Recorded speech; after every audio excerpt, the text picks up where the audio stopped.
Welcome back to the Hot Slice. I am creative director Josh Keown, and with me today, the executive editor of Pizza Today, Denise Greer. Hello, Denise. Hello, the suspense there. I didn't know I was going to get a suspenseful introduction. Hey, hello. It's going to turn into one of those suspense podcasts real quick here. No.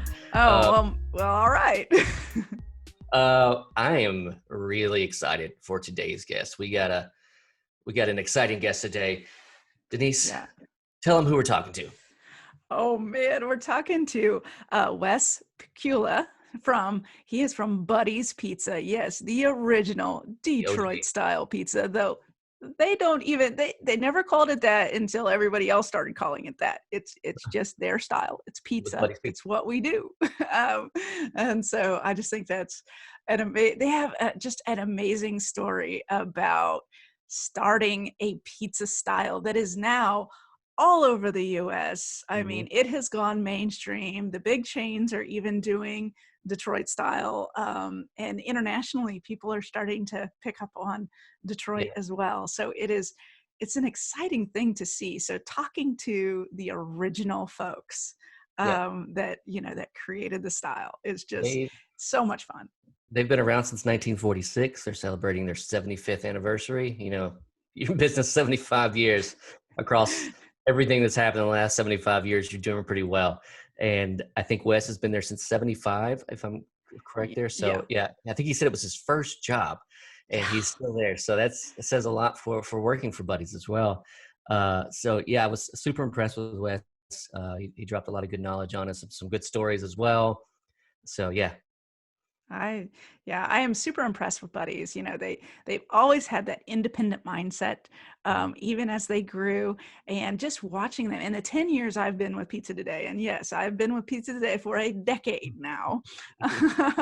But since I've been with Pizza Today, just watching them grow and expand but keep their roots. That's a hard combination to do. And Buddy's does it so well. Probably the best example of how to do that. Right. All right. Well, let's not waste any more time. Let's get into our conversation with Wes. All right. Here we go. Performance Food Service is proud to deliver high-quality products, innovative technology, and custom operational solutions to restaurants of all sizes across the country. The flagship division of Performance Food Group, with deep roots in the restaurant industry, Performance Food Service has been the exclusive distributor of the Roma family of brands for more than 65 years. This signature relationship has allowed Performance Food Service to become a leader in the pizza and Italian segment of food service nationwide. Wow. We keep it original. I mean, when I started here in 1975, and I had come here because I lived in the area before that, but not a lot has changed here, to be honest with you, other than repainting and things like that. But I mean, a lot of the tables are the same, the bar's the same. Wow. You know, the basement. Yeah, there's a lot of stuff that's the same. It feels like you're walking through a museum. Yeah. Wow.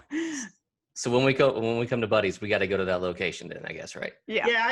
I think a lot of people when they make their pilgrimage to Detroit, we've had people that are doing like pizza pilgrimages. They're actually going around the country. We had one couple from San Francisco that were young and they had means to travel, so they were trying to hit every Detroit style pizza around the world, actually, because they had gone to Toronto. They were planning to go to South Korea because there's a Detroit style pizza place in South Korea that they were doing. Wow. So they were planning to visit it all. But when they came here, they were pretty overwhelmed because a lot of what they were trying really wasn't what 6 Mile was serving. So, you know, I had to sit with them and kind of go through the whole thing. And I gave them a couple pans and they just were very excited about that. Amazing. We had a couple of coworkers. Another editor and photographer went up to Buddy's. I'm going to say it's been a long time, 9 years ago, to do a little photo shoot. I'm not sure which location they went to though. I think they went. They always come to 6 Mile because again, it's where it all began. It's sort of home base. Yeah. And so people that come here are really overwhelmed by the historical nature of it. Besides, launching a pizza style, it also is a gathering place of so many Detroiters that grew up on what we call the East Side, but also all throughout Detroit. I mean, we sponsored college basketball, like University of Detroit. We sponsored for many years, the Pistons. So, many, and the Lions. So, it was not uncommon to have gatherings of many great athletes and celebrities, things like that come through these stores. If those walls could talk, I guess, huh? Yeah, I know. And in the 70s, trust me, it could get pretty wild here because we were actually open at 1:30 in the morning at the time. Oh my goodness.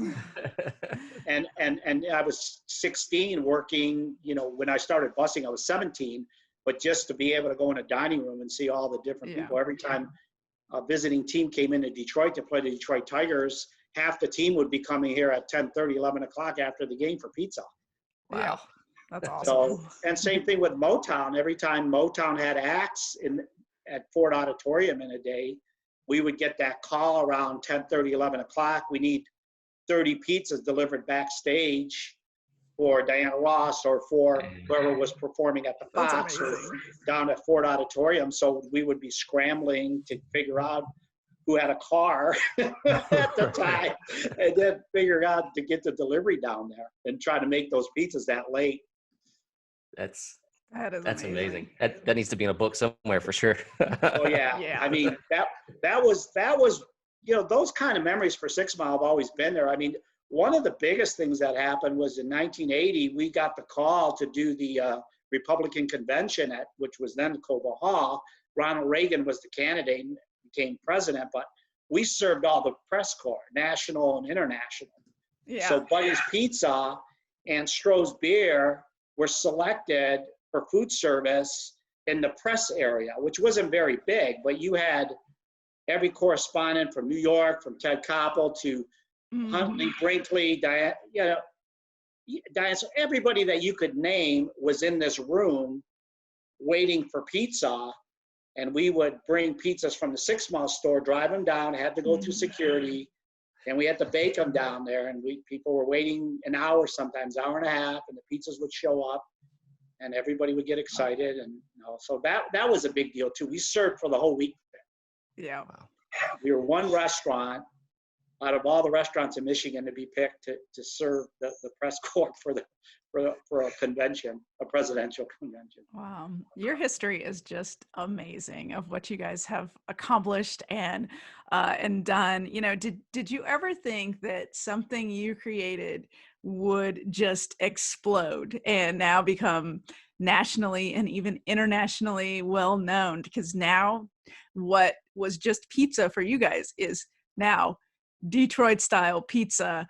That's and right. It's just mainstream everywhere. Did you I'll ever honest, think that was going to happen? Yeah, I actually hate to say this, but I actually did. Yeah. And the reason why is because throughout the history of Buddy's, anyone that ever came through the ranks here, or anybody that visited, just always had the opinion that, oh my goodness, you should open this, you should expand, you should open 100 stores. This was going on in the 70s, early 80s. I mean, we had signature books from the convention where everybody said, better than anything in New York, blah, blah, blah, you have to come get this. So we laughed about it. And we always knew that, because when you read the trades, and of course Pizza Today was so instrumental in kind of informing everybody that worked in the industry what was going on. And so for so many years, you would read all the articles about the Chicago style and New York style and New Haven and all this kind of stuff. And we would always say, and this was back probably in early 2000, we had somebody working in our office that handled the marketing for Buddy's. And I would talk with her many times and I would say, Debbie, are you kidding me? Detroit style is a pizza category that sooner or later is gonna be recognized by everybody. I said, this is a unique product, the way we do it. I said, you watch and see down the road. I said, when Uno started Chicago style, I said, Buddy's will be just as significant. And as the years went on, very little happened. And I think when Pizza Today had their first contest there, I think that's when things got really rolling and the term started being used more often by media, because prior to that, it was always Buddy's. And everyone that talked about this pizza always, we say all roads lead to Buddy's. And that's what was going on. And then later they started calling it Detroit style. So we would laugh. We would say, yeah, that's fine. We love the city. Yeah. Yeah. We've been part of the city. I mean, the city launched Motown. They launched the Cars, things like that. So they launched Detroit style pizza, which Buddy's originated. So, I mean, that makes sense. You know, you put Yeah. a geographical term on it, like Chicago style, New York Yeah. style, New Haven style. Now Detroit style, that makes it kind of and everyone had origins, right? Wolfgang Puck probably originated the California style with Spago. I remember going there at the time to Mufso and, you know, reading about it. And it was always frustrating for me because, you know, people always kind of never looked at Detroit for anything. But meanwhile, we had all the major pizza players headquarters coming out of Michigan. Yes. Right? You had the national chains coming out of here. And then, of course, the regional chain. And then you had Buddy's, which was serving a pizza in a category all its own. And then you had people that were creating a version of that pizza that everybody started also categorizing as Detroit style. But, you know, Detroit style really is a distinct pizza. It's not just because it's in a square pan, you know, you can, it's a version of it, but it's really not the original that has certain elements to it, like Neapolitan style, right? There's actually a certification you get if you want to serve Neapolitan style pizza. There's a board that will come in and certify whether you're using double O flour, whether you're using fresh yeast, so in some ways I always laugh. I say we should do like a Buddy's thing where it says, unless it's certified, it's really just a version. I love it. We have fun with it. I mean, you know, listen, we're honored that the city's represented. I mean, that's one of the things. I mean, it's exciting to be part of something that began here, which I'm actually at the store, but it's exciting for all of us, for the staff, for all the people that generations of employees sometimes that work here, you know, their kids and then, or the parents and their kids and then their kids actually. When did you see the shift, like nationwide?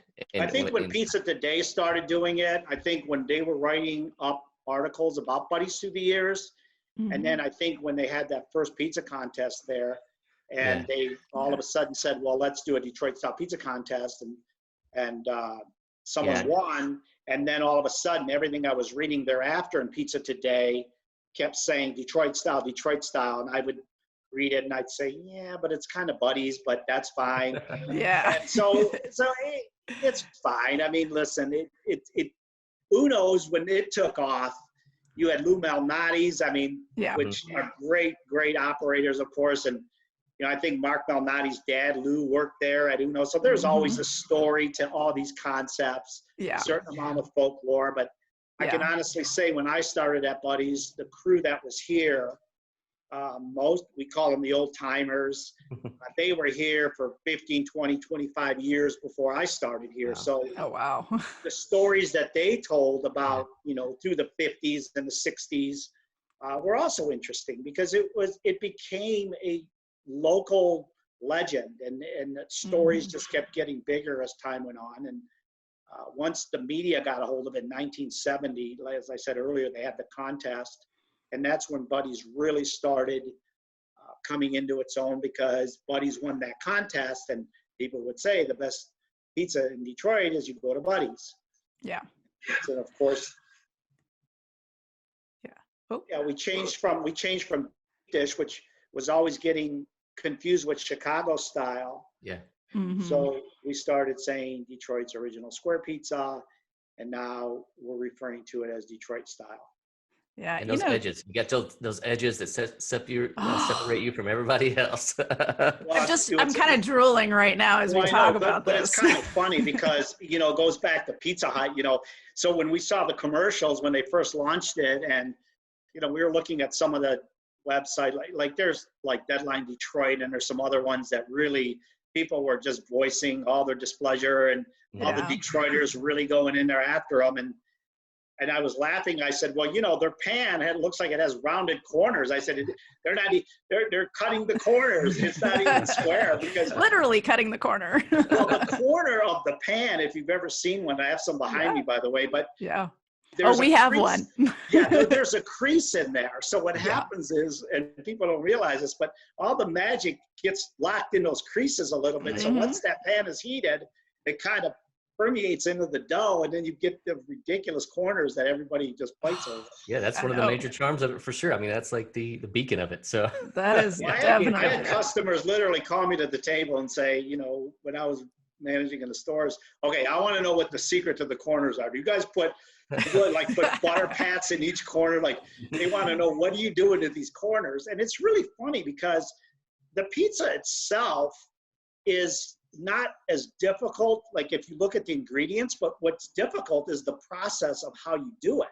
Yeah. You know, it's saltwater yeast. It's not like you're, you know, in there manipulating anything. So, you know, as far as what you're eating is pretty natural, very basic, but from the start of making the dough to how the dough is handled, from the double stretching to the proofing process, and of course, taking that pepperoni and placing it into that dough and then topping it with brick cheese that's ground out of 40-pound blocks, all those little elements, and then you're hitting it with that sauce that's just very lightly skimmed, it creates an amazing flavor combination. It's balanced. It doesn't have, you know, one flavor sort of taking away from the rest. And then you've got this pan that, again, some of these behind me have probably been in the store for 15, 20, 25 years. Yep.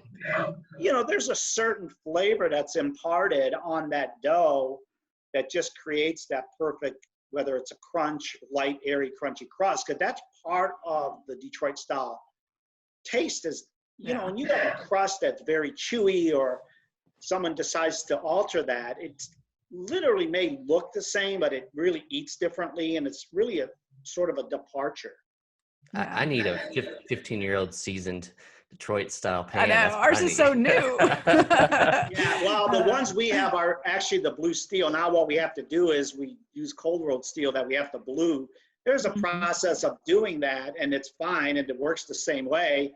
It was easier before because it was already blued, and all you'd have to do is basically clean them off, keep running them, season them. There's a process of doing that. You keep oiling until you get the baking properties that you like out of it.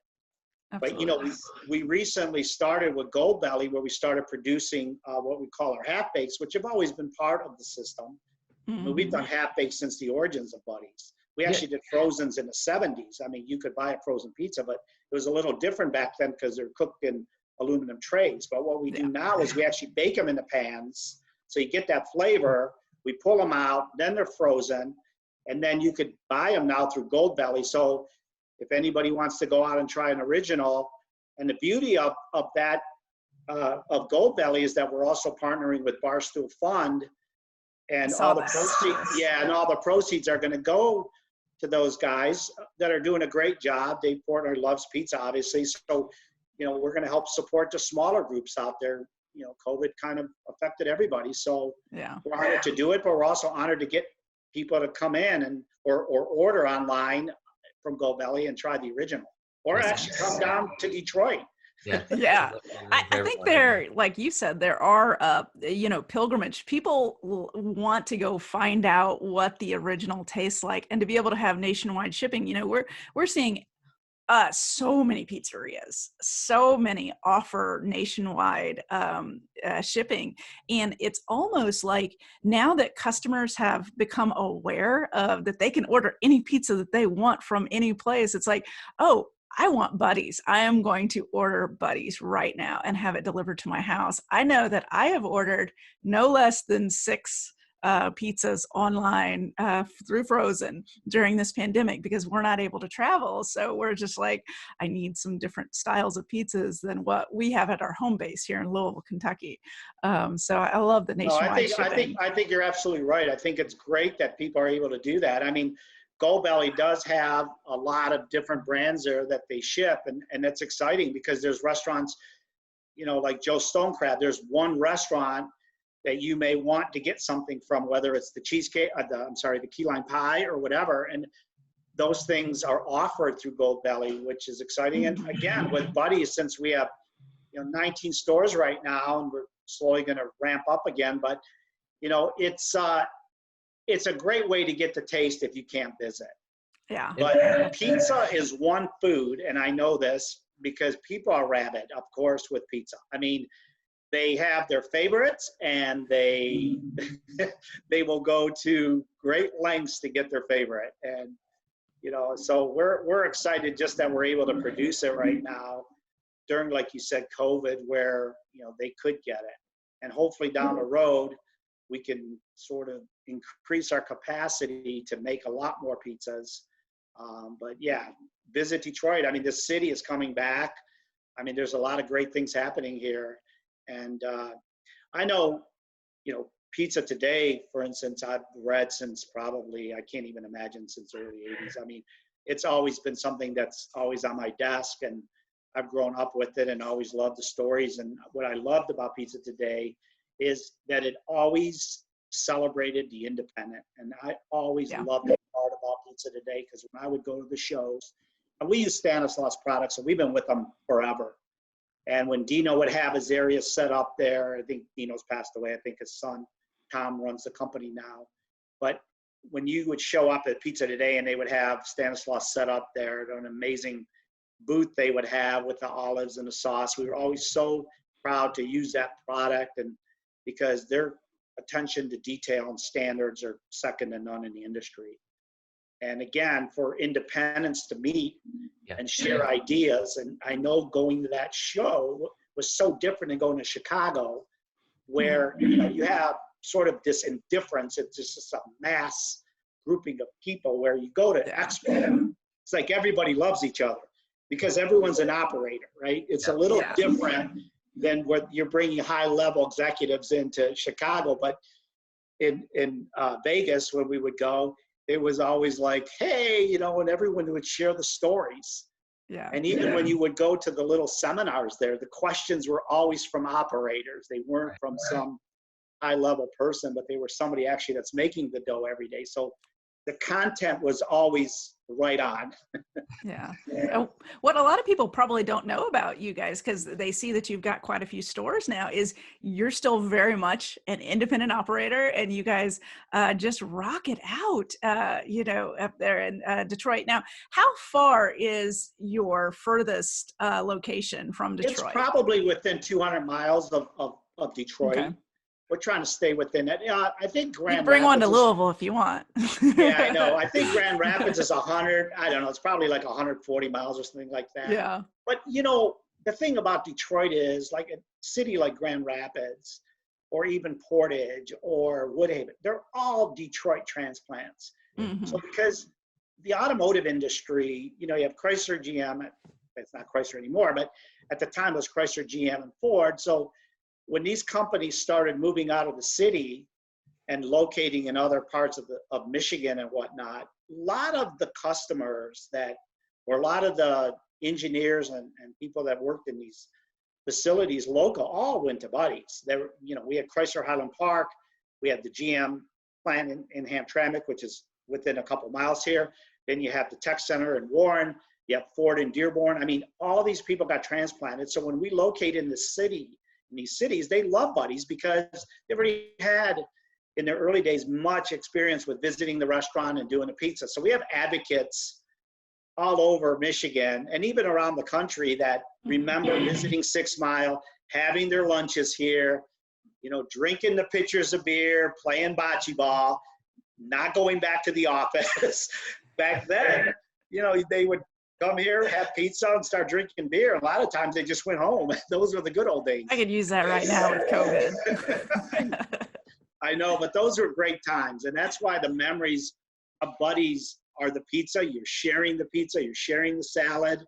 Because, the pizza and the salad always went hand in hand. We made our own dressing. And that's always as big a story as actually the pizza. The dressing is amazing too. So it was always that combo. You got a pitcher of Stroh's beer. You've got your antipasto salad, and you got your pizzas, your cheese and pepper, your super. Those were the pies. So sometimes, some of those, the pizza you grew up with doesn't hold up when you're an adult and you come back and you're like, oh, but thankfully you guys got a great thing going on here and it holds up. And I think a lot of that though too is, I think a lot of companies talk about it, but culture and the employees that you have working for you and being part of a family and part of a group and having, a voice in the operation as it relates to every part of the business really helps, because if employees are working in your business and they're engaged and they're producing your product every day, they become your partners. They're the lifeline and the lifeblood of the business. And, you know, there's talking points where people use this kind of language, but I think with Buddies, it was built in. When the Jacobs family took over the business in 1970, there was a real focus on creating this family environment. We started working with the Capuchin Soup Kitchen. They brought in the whole charity arm and giving back to Buddies. So understand that the business itself is not only the product, which is amazing, and the origins are here at 6 Mile, but also the people that have stayed on and worked through the years. And even when businesses were sold a few times, those 80 to 90, probably 95 of the employees were here. So they loved being here, and their kids, like I said earlier, had worked here. And so it's a labor of love. It's something that everybody takes a lot of pride in. And I think that's also the secret ingredient when you talk about Buddies. And the name itself, right? Buddies, we all hang out, like, you know, and that's the name, the Buddies Rendezvous. The guys who came here, they played cards, they played pinochle was the game. And they would get in arguments, and they would go play bocce ball, and then they would get in arguments. And you could have an argument going all day out there. And people would stand along the fence and watch all the old time Italian guys argue in Italian. And I'm sure no one understood the language. Most didn't probably, but I'm sure there were some choice words. Oh, that's funny. You know, something that I really have a lot of respect for you guys with is, you know, sometimes you see very like the legendary concepts, and they just stay the way they are, and they don't adapt, they don't change, they don't grow. And something that you guys have been able to do is you are continually, you know, working on Buddies and growing, and, you know, always kind of evolving into, you know, what's happening. As you're looking down the road, once, you kind of alluded to a little bit of the growth that you're looking to ramp up, you know, what's next for Buddies?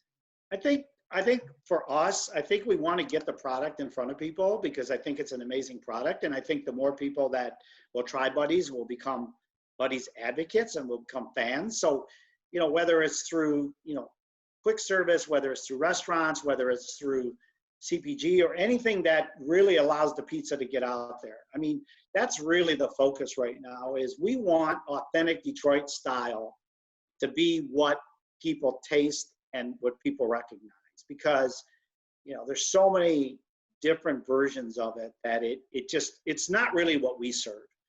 And how we do it. So that's a big impetus, is let's do it our way, and let's show them what Buddies is about. So that's on the product side, but also, you know, the hospitality and everything that goes with Buddies is something we'd love to also bring to markets. You know, just sort of employees taking ownership of their jobs and their restaurants and the product, and making sure that a little bit of them goes there. And we really like that kind of environment where we say, come on, you're making this pizza, you know, you should make it to the best of your ability, and you should make it so that you would feed it to your favorite grandmother or your favorite whatever. So the point being that, you know, having that personal pride and that love of doing something that people smile about. Right? You bring that pizza to the table. It's like a cake, basically. The way I always looked at it is like the wedding cake. Everybody loves the wedding cake. You go to a wedding, oh, there's the cake. Oh my goodness, there's the cake. Well, when the pizza comes to the table, you know, it should be like the wedding cake. Like, oh my goodness. And all the tables go quiet. That's right. We want that. And that's how it was when you serve the pizza, because you're waiting, right? You're waiting, let's say 15, 20 minutes. Whatever the time is, you finish your salad, and everyone eats. Some people actually keep their salad plates because they want the pizza to actually sit on a dressing, because that's one of the secrets, is it kind of gives you another flavor because you've got that house dressing sitting there and the slice goes on that. So they like a little bit of vinegar. Oh yeah, it's like putting it's like vinegar chips, right? The salt and vinegar chips. It has that sort of effect. Or some people, you remove them and they're all just waiting for that pizza, and then you get the ahs and the oohs and everybody's pulling and the cheese is falling off and they're taking stuff off the table to put back on the plate. I mean, that's the buddies experience, and that's the beauty of pizza. You can put the toppings on that you like. You can remove toppings. You have people now that order, or guests that order without cheese, guests that order any kind of variation you can think of, whether it's a gluten-free crust that we serve, or whether it's a no-fat cheese that we serve, you know, or whether it's light sauce, no sauce, extra cheese. Beauty of pizza is it's a canvas, as everyone says, and you can just paint it any way you want. Oh, I think that's the beauty of it. And it's shared eating, which I think is a big deal. I think people want to come together.